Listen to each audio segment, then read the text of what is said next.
Bricolage is a French word, with no direct equivalent in English. It connotes the process of finding out how to make things work, not from standard rules or methods but from messing around with whatever materials are on hand. This term suggests a sense of improvisation and tinkering that transforms the context and meaning of these objects, such as in works created by Sarris. This is an important concept in contemporary art production and entrepreneurship. Michael Rush notes postmodern aesthetics discourse regarding how recent social-economic changes produce particular structures of feeling or cultural logics that are reflected in new art forms. Postmodernism also implies that we've run out of things to say. I think that we need to cast a much broader net to capture the spirit of the moment we're in now, and expand definitions to capture innovative ideas such as the free use of digital images, objects and information. Holland Wild writes that a bricoleur produces a pieced-together set of representations that is fitted to the specifics of a complex situation. It is pragmatic, strategic and self-reflexive. This blog post highlights artists and works as part of evolving creative practices that explore the spatial, social and cultural, techno-vernacular dimensions of the material and virtual in a variety of ways. I was invited to write a piece about colliding complexities, extreme feats of the New York New Aesthetic, currently at view at Storefront Bushwick, that features New York artists whose works navigate complex methods of production in the physical and digital realms. Their redeployment of the new aesthetic has as its core theme the utilization of technological tools to augment our view of the contemporary world. The new aesthetic is understood as new media without the media, and, according to Bruce Sterling, concerns itself with an explosion of the digital into the physical. The art in colliding complexities exemplifies this concept from the perspective of digital native artists Pedro Barbido, Nassib, Cliff Evans, Carla Ganis, Shane Hope, Michael Rees, John F. Simon Jr., Vargas Suarez Universal, Oliver Warden and Marius Watts,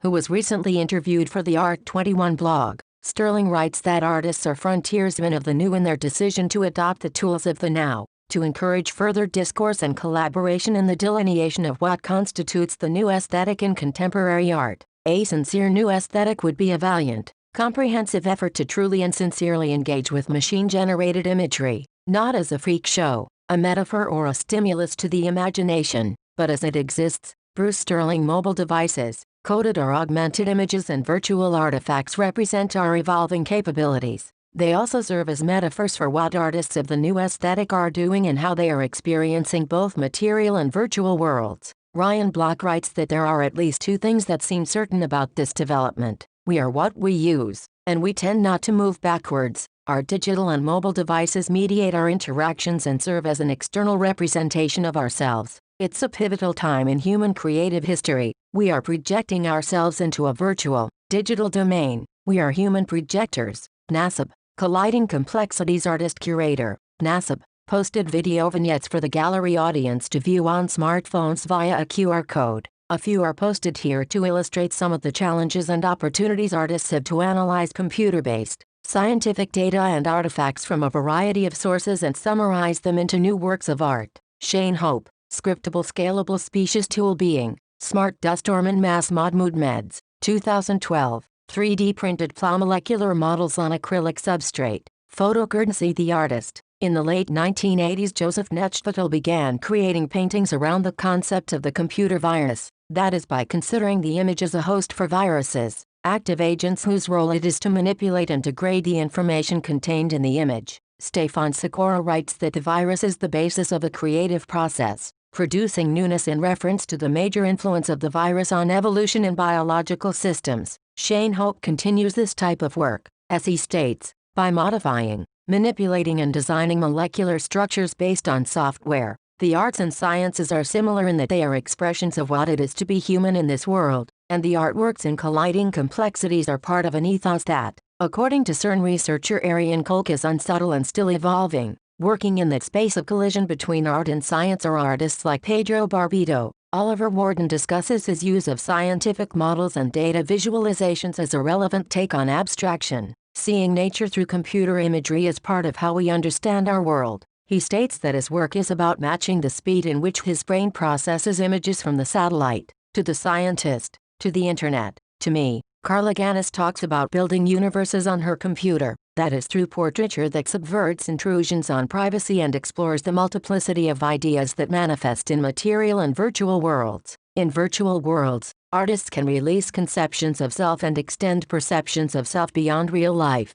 material, superficial, or traditional ideas. Cao Fei reflects on the behavior of avatars in Second Life and the motivations behind real-life people who are both participants and observers. Carla Ganis, Non-Facial Recognition, 2012, Single-Channel Video, Dimensions Variable, Photo Courtesy the artist, Vargas Suarez Universal Rafael Vargas Suarez, uses paint to explore scientific imagery and information, that is by organizing these systems using vector-based graphics as building blocks for painting canvases. Patterns are one of the brain's primary ways to process new information. It looks for information it already knows to make new information fit. Visionary artists reinterpret these patterns, and other ideas, in different ways. The process of finding correlations or patterns among fields in maps and vectors can be seen in works by Matthew Ritchie and Julie Meritu, among a growing number of established artists. That's the big problem. As I see it, the new aesthetic is trying to hack a modern aesthetic, instead of thinking hard enough and working hard enough to build one. Bruce Sterling. I've been using the term techno, vernacular to describe the application of scientific, technological, thematic or mathematical knowledge for practical purposes, especially in the everyday, creative, practices of native or indigenous communities. Within the category of digital art, this term can be applied to several concepts. The practitioners whose works are in Colliding Complexities Extreme Feats of the New York New Aesthetic are defining native as artists who value digital technology and use scientific artifacts and information to create artworks with a view to making an impact. It's arguable whether or not artists of the new aesthetic are communicating using visual grammar more easily recognized by digital natives, or in ways that honor established traditions. Their works do not use a real language but take from a variety of real and virtual abstractions based on context. These contexts, according to Bruce Sterling, are all cool, and most are rather interesting, and some are even profound, but they don't march together. I think that Sterling and Koch would agree on this new aesthetic. Fourth trend, problem. Koch quotes Dr. Michael Doser, an experimental physicist on CERN's Cultural Board for the Arts, who says, "What I find wonderful about working with artists is that they are just as fascinated by side routes and diversions as they are by the direction in which they are going. This is what makes artistic work really different from scientific work. Perhaps it's not that these disciplines need to march together, but that both should honor their differences and produce new works that highlight the unique, complex intersections between art, science and technology." The artists and practitioners whose works are featured in Colliding Complexities are exploring various questions and doing the meta. They offer their perspectives up front, so before we expend too much time and energy running in one direction, we can see if our true goals aren't actually 180 degrees from where they seem to be. Colliding Complexities Extreme Feats of the New York New Aesthetic runs through October 7th at the Storefront Bushwick Gallery in Brooklyn, NY. The Digital Art Department at Pratt Institute is hosting a panel discussion on October 2nd, at 6:30 p.m.